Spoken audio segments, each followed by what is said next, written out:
Assalamualaikum warahmatullahi wabarakatuh. Alhamdulillahirrabbilalamin. Kita berjumpa lagi dalam pembelajaran sejarah kebudayaan Islam kelas 9 dengan pada pertemuan yang kelima dalam pembelajaran daring. Semoga pembelajaran kali ini bisa menjadikan tambahnya ilmu kita, pengetahuan kita terutama tentang sejarah kebudayaan Islam, dan kita bisa mengambil hikmah dari materi yang kita pelajari kali ini. Pada pertemuan kali ini kita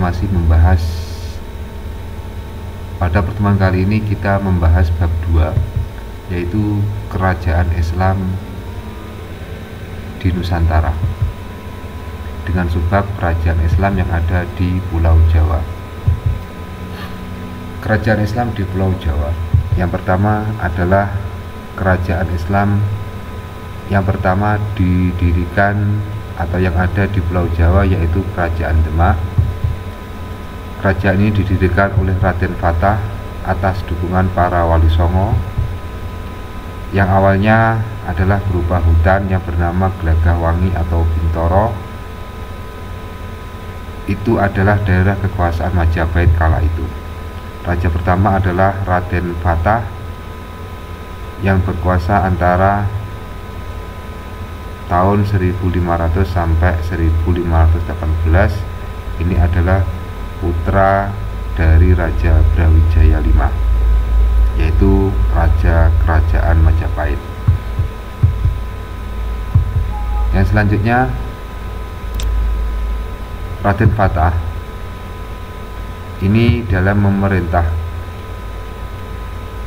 mempunyai kenangan atau mempunyai peninggalan yang sangat besar, adalah yaitu mendirikan Masjid Agung Kota Demak. Berikut ini adalah sketsa ataupun gambar Masjid Demak ketika masa lalu. Kemudian beliau mendirikan Masjid Agung Demak itu dibantu oleh para Wali Songo. Selain sebagai tempat beribadah, itu adalah juga sebagai tempat untuk penyebaran Islam. Dengan cara apa? Dengan cara belajar, mengumpulkan para santri, para orang-orang yang ingin menimba ilmu agama di Masjid Demak. Kemudian selama menjadi seorang pemimpin atau sultan, ini Raden Fatah ini memperkuat armada laut. Agar apa? Agar menjadi negara maritim ataupun kerajaan maritim. Selanjutnya pernah membantu Kesultanan Malaka yang berada di daerah Sumatera, yaitu untuk mengusir Portugis. Namun ini adalah gagal. Kemudian setelah Raden Fatah meninggal, diteruskan oleh putranya, yaitu Adipati Unus, yang bergelar dengan Pangeran Sabranglor. Setelah Fatirus meninggal, dilanjutkan oleh Sultan Trenggono, yang mana ini adalah juga adik daripada Adipati Unus. Pada pemerintahan Sultan Trenggono, Kerajaan Demak mengalami masa kejayaan. Di antaranya berhasil menguasai wilayah Jawa Barat, Banten, Jakarta, Jawa Tengah, dan sebagian Jawa Timur. Setelah wafat diteruskan oleh Sunan Prawoto, kemudian diteruskan lagi oleh Joko Tingkir. Joko Tingkir ini adalah menantu dari Sultan Trenggono. Kemudian Joko Tingkir ini memindahkan pusat kerajaan Demak ke daerah Pajang, kemudian mendirikan Kerajaan Pajang.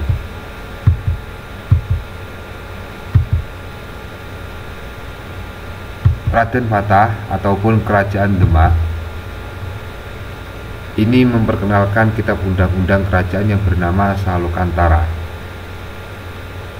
Raden Fatah ketika memerintah ataupun memimpin ini, yang pertama pernah mengalahkan Raja Giriwardana, yaitu Raja Majapahit, serta menguasai wilayah kekuasaannya. Kemudian mengusir Portugis yang ingin menguasai Demak. Raden Adipati Unus ini menjadikan Demak sebagai kerajaan maritim terkuat. Sultan Trenggono menguasai Sunda Kelapa dari Pajajaran, kemudian menguasai beberapa wilayah yang ada di Jawa Timur seperti Madiun, Banyuwangi, Surabaya dan lain sebagainya. Itu adalah masa kejayaan Kerajaan Demak. Selanjutnya adalah peninggalan Kerajaan Demak yang paling terkenal ataupun masih ada hingga saat ini adalah Masjid Agung Demak yang berada di Desa Kauman, Demak, Jawa Tengah.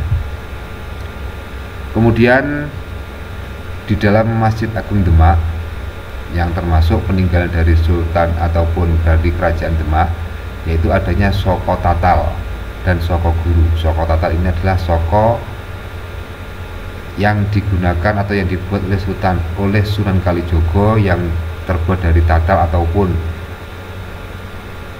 potongan-potongan kayu yang dijadikan satu. Kemudian ada lagi Soko Guru, yaitu soko ataupun tiang yang berjumlah ada 3, kemudian tambah 1 menjadi 4, namanya adalah soko, yang biasanya ini kita jumpai di masjid-masjid kuno. Kemudian lagi ada pintu bledek, yaitu pintu petir, ini dibuat oleh Ki Ageng Selo. Kemudian ada beduk dan kentongan sebagai tanda masuknya waktu sholat.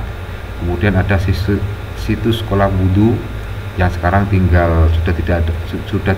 sudah tidak difungsikan.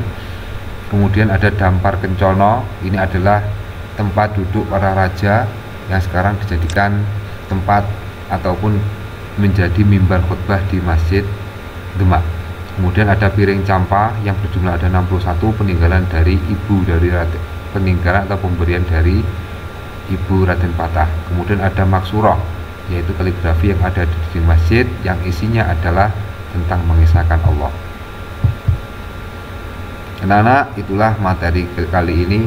Untuk lebih jelasnya silakan dibaca di buku LKS halaman 14-15.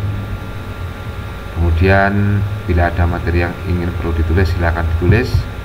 Untuk tugasnya adalah sebagai berikut.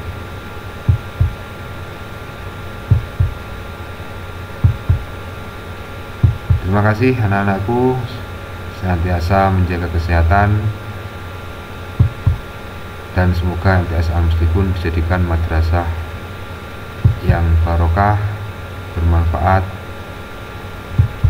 Amin amin ya robbal alamin. Assalamualaikum warahmatullahi wabarakatuh.